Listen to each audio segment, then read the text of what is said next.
Hello guys, we are back with another video. It's a Rising Markets Mentor. On today's video, I'll be teaching you how to navigate or use the MetaTrader 5 app or the MT5 app. Don't forget to like, comment, subscribe and hit the notification bell to get notified about other videos I'll be sharing on this channel. Without further ado, let's dive right into it. What you need to do first, you need to download your MetaTrader 5 app.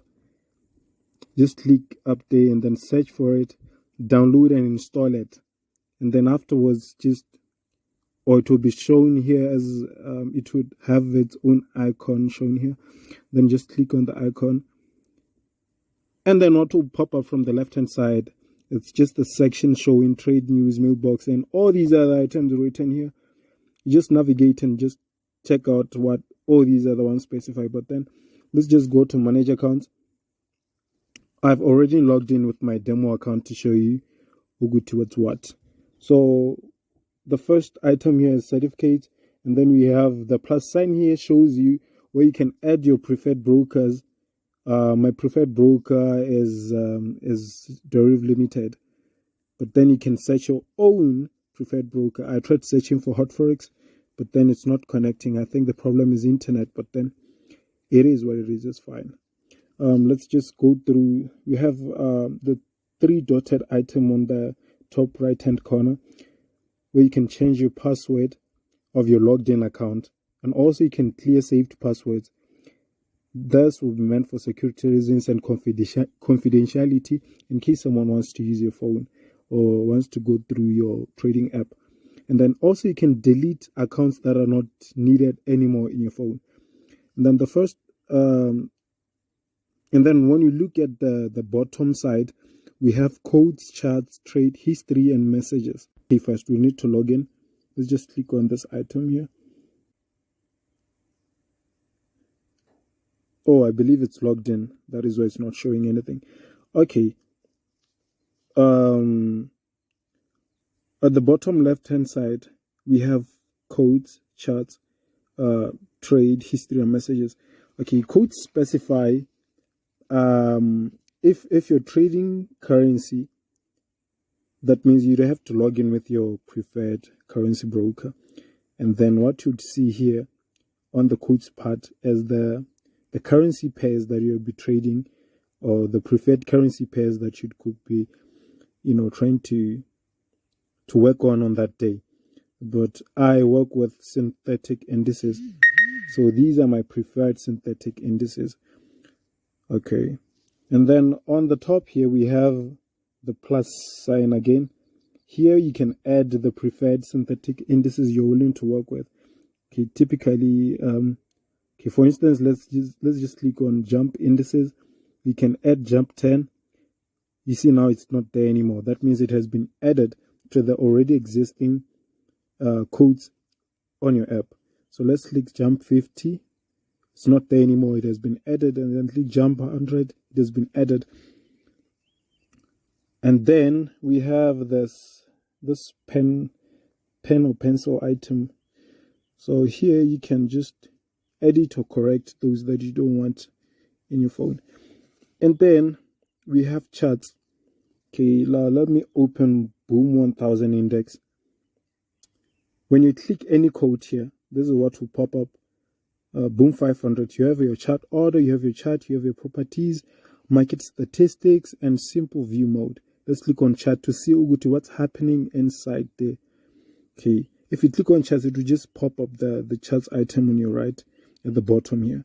And then here you can see the overview of the chart.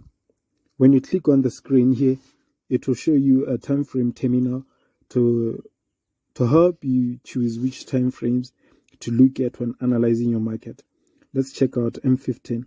When you click on M15, it gives you a bigger insight or a bigger scope of the chart. That's showing you what has been happening at a bigger range as compared to the 1 minute time frame, which is limited to its own scope. Okay, when swiping through the screen, you can move about and then check out the previous trends, which turns out to be more clear if you just rotate your screen. it turns out to be more clear. And then you can check out your 4 hours time frame, which will show you what is happening in a very big scope, trying to analyze your market as well. So it's always wiser to analyze your market looking at the bigger time frames, going down to the smaller time frames, and then looking for an opportunity to enter and exit the market. And then when you click on this item here, on this item showing time frames, you have your shapes here. Let's just click on those shapes. And here you can see different items that you can use to analyze and have a better insight of the market. For instance, let's select, what can we select? Let's select an arrow. You can use an arrow to show your predicted direction of the market, to show where your probability lies when analyzing the market. And then you can zoom in and zoom out to have a better view of the market as well.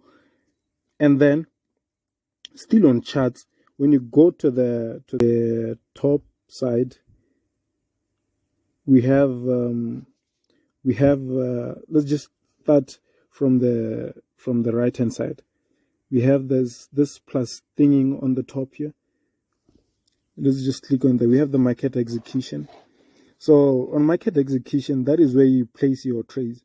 You can either buy or sell at your preferred times when using the market, the app rather. As I've mentioned before, that the 1 minute time frame is only limited to showing you what is happening in a very short time. You can just go about and see what happens in other time frames. Like H4 gives you the overall scope of the market. If I may say, it gives you the long range move of the curve of the forex chart. So let's go to trade. Here on trade, you have your balance, equity margin, free margin, and margin level, which is the percentage. So the balance is the amount of money that you have in your account or in your derived synthetic account. Preferred currency is US dollars. And then the equity is the total amount of money you have, which is the balance plus the profit or loss that is running at that instance. And then you have your margin. The margin is the amount of money you'd have required to hold a position or a trade that you are holding at that time, or that you're willing to enter at that specified or preferred code. And then the free margin is the allowance that it allows you to carry about with your trade. And then you have your history at the bottom there. And then the history shows you what has been happening before. And it shows you the amount of losses that you incurred, amount of profits that you've made before. It just shows you everything that has been going on. And then you have your messages as well. And these are just pop-ups from the MT5 community that you might as well check out, but then, they're not so much important, if I may say. Because if you need any updates, just keep checking out your email address, as long as you have allowed derivative trading or your preferred broker to give you updates about what is happening. And then on the top right hand corner, you have your item there, and then you have your market execution. On the market execution, this is what happens. When you click on market execution, you'd see your buy limit, sell limit, buy stop, sell stop, buy stop limit, and sell stop limit. These are called pending orders. What are pending orders? Pending orders are those orders that you'd wanna. They're kind of the positions that you've identified on the market that you're willing to trade at. But when you click on market execution, you see your buy limit, sell limit, and all these other ones. So these are pending orders. Pending orders are just, orders that you're willing to enter at, or positions of the market that you're willing to enter at. But then you need to set them in advance before you can trade, so that when the market comes about to reach that level, it can activate the trades in advance for you, in case you're not trading at that time. And then you have your stop loss and your take profit, which is represented as SL and TP. So stop loss, it prevents your account from blowing or your account from losing more money. And then take profit typically takes the profit for you in instances where you're not present to take it on your own at that time when trading. So it is advisable that every time when you're trading, you set your stop loss and you take profit just to protect your account. And then you have your volume, which is represented as 0.20. You can adjust your volume with the amount of volume that the code that you're trading at that time caters for. So Crash 500 only goes as far as 0.20, because when you're trying to write 0.10, the sell and buy at the bottom, they become a little bit dull or pale. So typing in the correct volume, it would show you. And then the amount of volume goes hand in hand with the account size. So a smaller account is only legible to trading with a smaller volume, and then a bigger account is also legible to trading with both the smaller volumes and the bigger volumes. So it's always advisable to have a smaller volume when trading. This is to protect your account, and it's called risk management, to protect your account. And then without further ado, let's try and sell and buy and see what will happen. You have opened your buy position, and then when you click on your buy position that you just opened, let me say I want to trade, I want to close this buy position that is running at the moment. When you swipe in from the right hand side,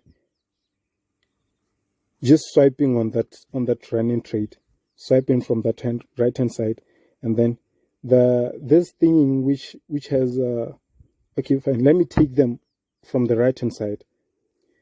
The first one here specifies the chart. It will take you just back to the chart. So it allows you to go back to the chart in a very short time. And then when swiping in again, you have your plus sign, which gives you the market execution. And then when swiping in again, you have your pen. Here you can edit the running trade or modify the running trade. That is setting what? The stop loss and the take profit, in case you want to protect that trade from losses from losses typically. And then the last one here, it gives you the ability to close your trade. So let's say we want to close this running trade, just make it very quick, because you want to log in those profits. And then we have also this running trade. I want to close it as well. Just click right there and then close. Okay, that's that. Signing out. Thank you so much, and stay tuned for other videos.